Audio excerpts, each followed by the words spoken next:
नमस्कार सम्पूर्णमा म जेसिडी एचआर कन्सल्टेन्सी दुबईबाट र आज मसँग दुईजना क्यान्डिडेट्सहरू हुनुहुन्छ।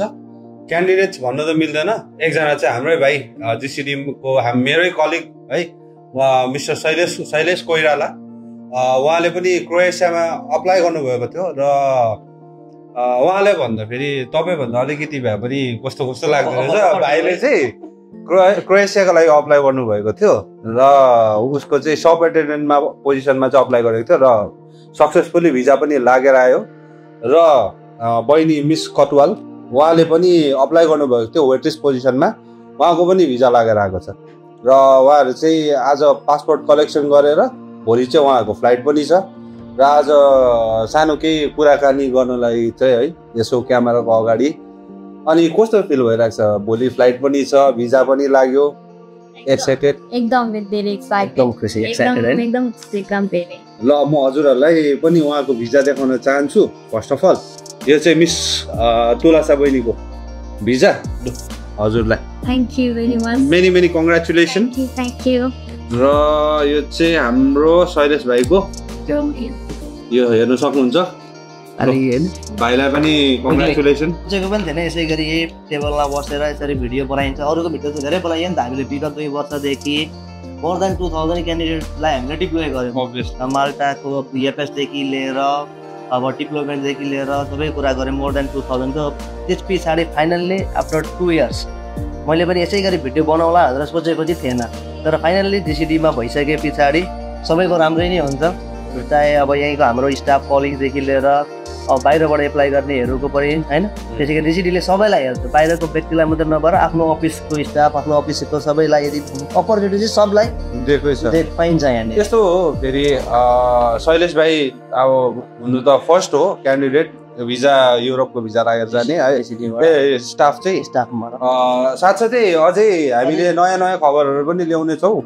मेबी अरू स्टाफ पनि हुनसक्छ है बिस्तारै युरोप जाने। र तुलासा बहिनीले चाहिँ कस्तो रहेछ हामीसँग जर्नी चाहिँ जेसिडीसँग? राम्रो थियो कि एकदम राम्रो, स्मुथ गयो? एकदम स्मुथ, एकदम सजिलो भयो होइन। त्यस्तो धेरै गाह्रो केही पनि भएन, कठिनाइ भन्ने चिज काहीँ पनि आएन होइन। एकदम धेरै खुसी छु होइन। तपाईँहरूप्रति एकदम आभार छु। यो पुरै जेसिडी प्रति चाहिँ एकदम धेरै आभार व्यक्त गर्न चाहन्छु। एकदम मनदेखि नै, हृदयदेखि नै धेरै धेरै धन्यवाद भन्न चाहन्छु।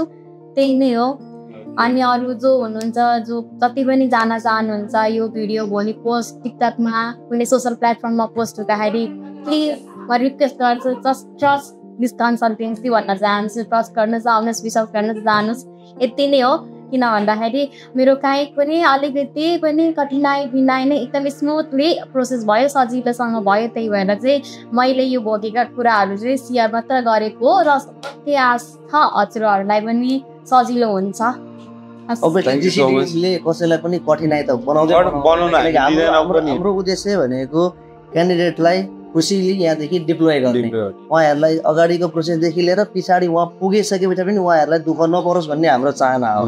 किन भन्दाखेरि हामीले सबैको राम्रै होस् भनेर हामीले अगाडि काम गरेर आउँछ। अब काम गर्दै जाने क्रममा कसैको ढिलो, कसैको चाँडो, किनभने धेरै रुल्सहरू चेन्ज हुन्छ होइन। अब त्यो त उहाँहरूलाई पनि थाहा भएकै कुरा हो। किन अब हामीले काम गर्दै जाँदाखेरि कहिले काम नयाँ रुल्स आइदिन्छ, कहिले के भयो, त्यसले गर्दाखेरि कठिनाइ आउने हो नि त।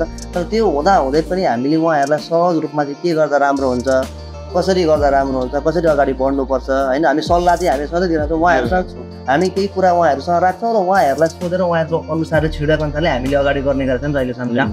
अब 2000 भन्दा बढी, अब मैले नि यहाँदेखि 2000 लगभग हामी आएदेखि मोर देन 2000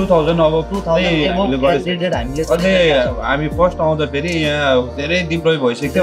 त्यति बेला चाहिँ माल्टा मात्रै, त्यतिखेर सुरुमा हामी आउँदाखेरि हामीले माल्टाको मात्रै गर्यो। सुरुमा हामी आउँदाखेरि अलिक माल्टाको अरू पनि हामी गर्थ्यौँ, तर माल्टा चाहिँ त्यतिखेर एकदम हाइपमा थियो। हाइपमा चाहिँ एकदम हाइपमा थियो र माल्टा मात्रै हामीले धेरै पनि अब विगतमा अब हामीसँग क्रोएसिया छ, बुल्गेरिया छ, रोमेनिया छ, साथसाथै अब हाम्रो त अफिसहरू पनि अब ग्रिसमै हाम्रो अफिस छ, अब बुल्गेरियामा हाम्रो अफिस छ, अब अरू कन्ट्रीमा पनि खुल्नेवाला छ।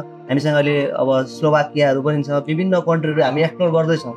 जति राम्रो सेन्जन कन्ट्रीमा हामीले अपर्च्युनिटी ल्याउन खोज्छौँ उति राम्रो हुन्छ क्यान्डिडेटको लागि। जेसिडीको अब मेन उद्देश्य भनेको चाहिँ क्यान्डिडेटलाई ह्याप्पीली डिप्लोय गर्ने। उहाँहरूले यहाँ ट्रस्ट गरेर आइसकेपछि उहाँहरूको ट्रस्टलाई चाहिँ हामी मर्न दिने छैन। सक्दो हाम्रो तर्फबाट हामीले गर्ने प्रयासहरू चाहिँ हामीले गरेकै छौँ, गर्ने नै छौँ। आज हिजो पनि गरेका थियौँ, आज पनि गरेका छौँ र भोलि पनि गर्ने नै छौँ। चाहे म भए पनि नभए पनि हाम्रो मेन जिसिडीको उद्देश्य भनेकै त्यही नि हो। म हुन त अब कहीँ पनि गएको नि जिसिडी टिममै छु, खालि मैले के गरेको एउटा देशदेखि अर्को देश, अब अर्को देश मात्रै गएको, अर्कोतिरको अफिस भनौँ न उता। तिमीलाई चाहिँ कस्तो लाग्दैछ कि अब क्यान्डिडेट्सहरूले होइन अब साँच्चै तिम्रै क्यान्डिडेट्सहरू पनि थियो यता, धेरै अब स्टिल कतिजनाको प्रोसेसमा पनि हो उहाँको प्रोसेसमा कतिजना के भन्न चाहन्छ क्यान्डिडेटहरूलाई? अब उहाँहरूलाई के भन्न चाहन्छु भन्दाखेरि नआत्तिनु, धैर्य गरिदिनु। अब जतिको पनि अब प्रोसेसमा छ होइन, अब धेरैजनाको त जतिले ग्रिस एप्लाई गर्नुभएको छ उहाँहरूको चाँडै अब वर्क पर्मिट आउँदैछ, र जतिले पनि क्रोएसिया एप्लाई गरेर आफ्नो भिएफएसमा सबमिसन गर्नुभएको छ उहाँ तपाईँहरू पनि पासपोर्ट चाँडै नै आउँछ है। अब त्यो अब सबै कुरा हाम्रो हातमा पनि हुँदैन, कतिपय गभर्मेन्टको प्रोसिजर हुन्छ अब उताबाट आउने काम, त्यही पनि अब हामीले त्यो एउटा सर्टेन पिरियड अफ टाइम यति समयभित्रमा चाहिँ काम हुन्छ भनेर भन्ने गरेको छ। कहिलेकाहीँ त्यो भन्दै पनि समय अवधि चाहिँ नागिदिन्छ। त्यो नाग्दाखेरि अब त्यो हाम्रो दोष पनि हुँदैन, तपाईँहरूको चाहिँ अब त्यो गभर्मेन्टकै रुल्स एन्ड हुन्छ, त्यही पनि तपाईँहरूले अहिलेसम्म धैर्य गरेर पर्खिनु भएको छ है।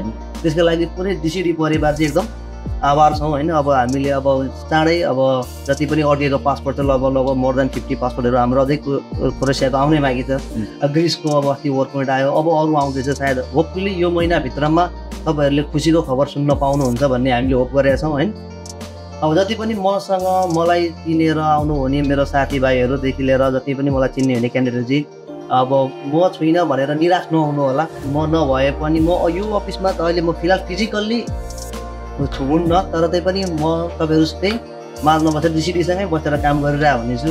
म नभए पनि अब हाम्रो यहाँ तपाईँ आफै हुनुहुन्छ होइन, तपाईँ पनि अब यहाँ हाम्रो धेरैजना स्टाफहरू हुनुहुन्छ, तपाईँले जोसुकैले आएर सोद्धाखेरि पनि तपाईँहरूको काम सहजै हुन्छ। जुन मैले गर्ने काम पनि अब सहिलेस छैन, अब हाम्रो काम रोकिने हो कि अड्किने हो कि होइन, अब हाम्रो प्रोसेस कसले हेरिदिन्छ भनेर त्यस्तो नछोसे पनि हुन्छ। डिसिडी भनेको यस्तो एउटा यस्तो ठाउँ हो जहाँ चाहिँ सबैलाई इक्वल हुन्छ।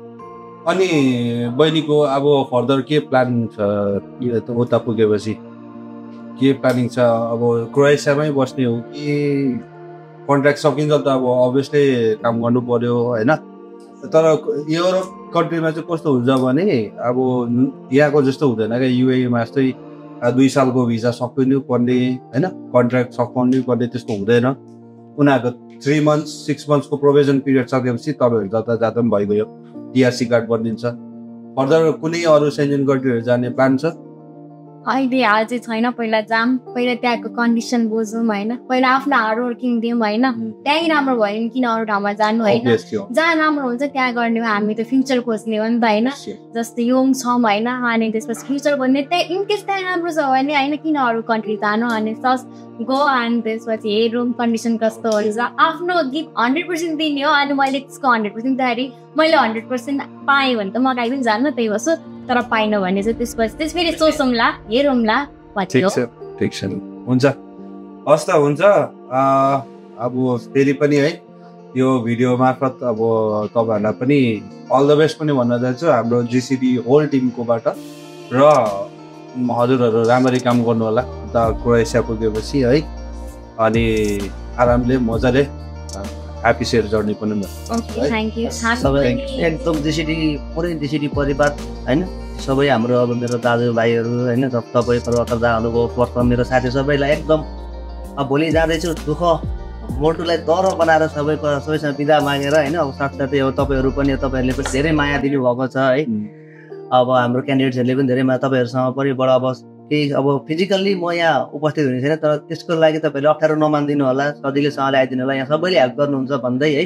फाइनल्ली म चाहिँ अब बिदा डिसिडीदेखि यहाँदेखि चाहिँ यो अफिसदेखि चाहिँ अब क्रोएसियामा जिसिडी एचआर कन्सल्टेन्सी दुबईदेखि चाहिँ क्रोएसियामा हुँदैछु, सायद उता पनि डिसिडीमै आबद्ध रहनेछु। तपाईँहरूले त्यसको लागि ढुक्क भएर प्रोसेस अगाडि आनन्दले स्मुथली बनाउँदा हुन्छ। तपाईँहरूलाई उतातिर साह्रो गाह्रो पर्दाखेरि हेल्प गर्ने हामी जिसिडी नै हुन्छौँ।